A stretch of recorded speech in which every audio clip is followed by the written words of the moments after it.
বিরুদ্ধে আমরা আন্দোলন করছি না। ভারত একটি রাষ্ট্র, একটা রাষ্ট্রের বিরুদ্ধে আমাদের কোনো সংগ্রাম আন্দোলন নয়। আমরা ভারতের আগ্রাসনের বিরুদ্ধে আন্দোলন করছি। যেই আন্দোলন করেছে মজলুম জননেতা মৌলানা আব্দুল হামিদ খান ভাসানী, মৌলানা আব্দুল মতিন, আনোয়ার জাহিদ, সালাউদ্দিন কাদের চৌধুরী সহ আমাদের উত্তরসূরিরা, আমরা আজকে সেই আন্দোলনকে সামনে এগিয়ে নিয়ে যাচ্ছি। আজকে বাংলাদেশের যেই গণতন্ত্রের সংকট, আজকে যেই আইনের শাসনের সংকট, আজকে গুম খুন অপহরণ যাদের কারণে হচ্ছে, সেই শক্তির ক্রিয়ানক হচ্ছে ভারত। আজ তারা কেন ভূমিকা রাখবে? আজকে আর্মি অফিসাররা তারা যেই সুযোগ সুবিধা পাচ্ছে, তারা যেই লুটপাট করছে, আজকে আপনারা দেখেছেন পুলিশের আইজি বেনজির, তার ছেলেকে 5 দিনের রিমান্ডে নেওয়া হয়েছে। আজকে তার বিরুদ্ধে প্রত্যেকটা দেশে তার সম্পদ রয়েছে, হাজার হাজার লক্ষ কোটি টাকা তার বিরুদ্ধে দুর্নীতির অভিযোগ। তারা কেন শেখ হাসিনার বিরুদ্ধে আন্দোলন সংগ্রাম করবে? আর আমরা যারা গণতান্ত্রিক শক্তি, আমরাও যে ঐক্যবদ্ধ একই সুতোয় গাথা, তাও বলার সুযোগ নেই। আমরাও বিচ্ছিন্ন বিক্ষিপ্তভাবে বিগত আন্দোলন সংগ্রাম করেছি। অনেক সতীর্থ আছে, একটা সময় যখন ভারতের বিরুদ্ধে কথা বলতাম একই মঞ্চে দাঁড়িয়ে, তখন তারা মনে হলো যেন জানি অনেক কষ্ট, অনেকভাবে তারা বিরক্ত বোধ করছেন।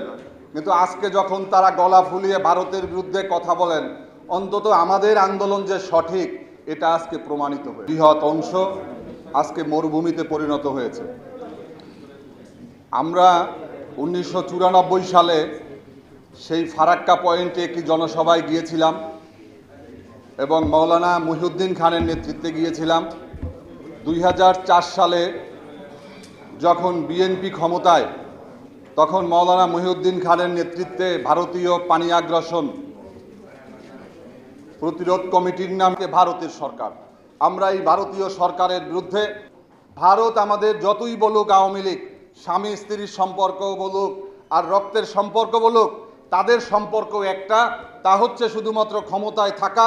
এই ক্ষমতায় থাকার জন্য তারা যে কোনো ত্যাগ তিতিক্ষা তারা করতে পারে, যার কারণে আজকে আমাদের ঐক্যবদ্ধ হতে হবে। আমরা কিন্তু আওয়ামী লীগ আজকে 17 বছর ক্ষমতায়। আপনারা আজিমপুর দিয়ে যারা চলাফেরা করেন তারা দেখছেন যে সরকারি কর্মকর্তা কর্মচারীদের জন্য আওয়ামী লীগ যে আবাসনের ব্যবস্থা করেছে, ওই আবাসনে থেকে আজকে 17 বছর যারা কি দাবিতে আমরা যদি দাবি তুলতে পারতাম, হয়তো আমরা আরো ভালো করতাম। যাই হোক, আমাদের আগামী দিনগুলোতে আমাদের ঐক্যকে আরো শানিত করতে হবে। সমস্ত ভেদাভেদ ভুলে গিয়ে আমরা শেখ হাসিনার জগদ্দল পাথরের হাত থেকে আমরা বাঁচতে চাই, আমরা সীমান্ত হত্যা থেকে বাঁচতে চাই, আমরা আইনের শাসন প্রতিষ্ঠা করতে চাই, আমরা দেশে গণতান্ত্রিক শাসন ব্যবস্থা ফিরিয়ে আনতে চাই। আমাদের দেশমাতা বেগম খালেদা জিয়াকে আমরা তাকে মুক্ত করতে চাই। আমরা তারুণ্যের অহংকার, আজকে যাকে দীর্ঘ 19টি বছর বাংলাদেশ থেকে দূরে রাখা হয়েছে, তারুণ্যের অহংকার তারেক রহমানকে বাংলাদেশে এনে তাকে গণতন্ত্রের সেই দায় দায়িত্ব পালনের ব্যবস্থা করতে চাই। আপনারা যে আজকে এই সমাবেশে এসেছেন, আপনাদের সবাইকে ধন্যবাদ জানিয়ে বাংলাদেশের গণতান্ত্রিক সংগ্রাম, বাংলাদেশের জাতীয়তাবাদী সংগ্রাম, বাংলাদেশের স্বদেশী আন্দোলন এবং ভারতীয় পণ্য বর্জন আন্দোলন থেকে শুরু করে সকল আগ্রাসনের বিরুদ্ধে, শুধু ভারতীয় আগ্রাসন নয়, আমাদের মায়ানমারের আগ্রাসনের বিরুদ্ধেও রুখে দাঁড়াতে হবে।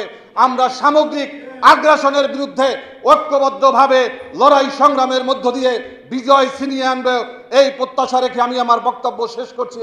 বাংলাদেশ জিন্দাবাদ, বাংলাদেশ লেবার পার্টি জিন্দাবাদ, গণ অধিকার পরিষদ জিন্দাবাদ।